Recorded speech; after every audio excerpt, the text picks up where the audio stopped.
सुतेको मात्र हजुर सुतेको 1000 अनि खाएको खानाको 900 खानाको 900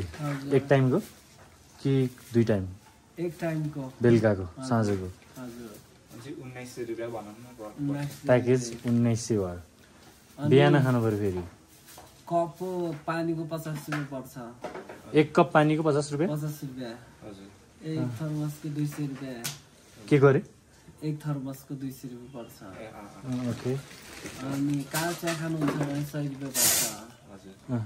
सादा चाउचा खानुहुन्छ भने 300 रुपैयाँ पर्छ अंडा खानुहुन्छ भने 400 रुपैयाँ पर्छ हजुर फ्राई राइस खानुहुन्छ भने 500 रुपैयाँ पर्छ दाल भात भनेपछि नर्मल त्यो बेर खानुलाई 800 रुपैयाँ पर्छ केलाई त्यो बियरलाई टुबोकलाई यहाँबाट टुबोक खाइन्न हामीले रमलाई 1250 पर्छ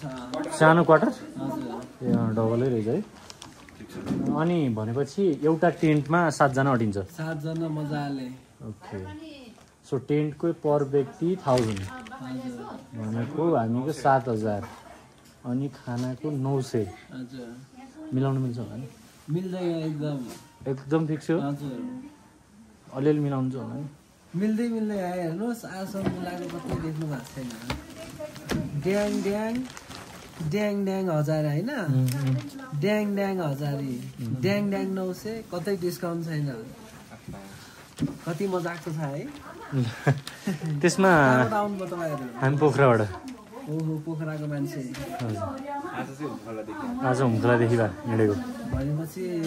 कतिजना हिँड्नुभयो हुम्खलादेखि 7 जना हिँडेको 2 जना हामी अघि हिँड्यौँ आइपुग्नु भयो तपाईहरु त हामी चाहिँ खासमा यहाँ कति बज्यो अहिले कति बज्यो अनि चक्कर आएको खासमा बाबु कति बजे हेर्दा 2:45 मा हिँड्यो है लगभग 2:40 मा हिँड्यो हामी ल त्यसो भए एउटा टेन्ट गरिदिनु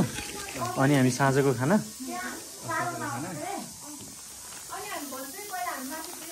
अनि कपडा यता चेन्ज गर्नु यता ठुलो टेन्टमा गएर यता बाहिरपट्टि त्यहाँ भित्र नजानु पर्नुहुन्छ आउनु यहाँबाट 20 क्याम जानु कति लाग्छ टाइम आधा घन्टा नयाँमा आधा घन्टा पुरानोमा 1 घन्टा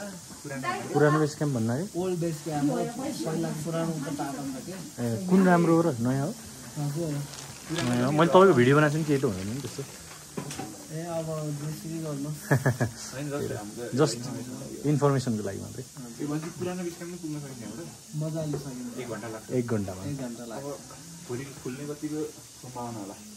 खुल्ने सम्भावना 1-2 दिन मौसम अलि खराबी छ यो अहिले खुलेको होइन नि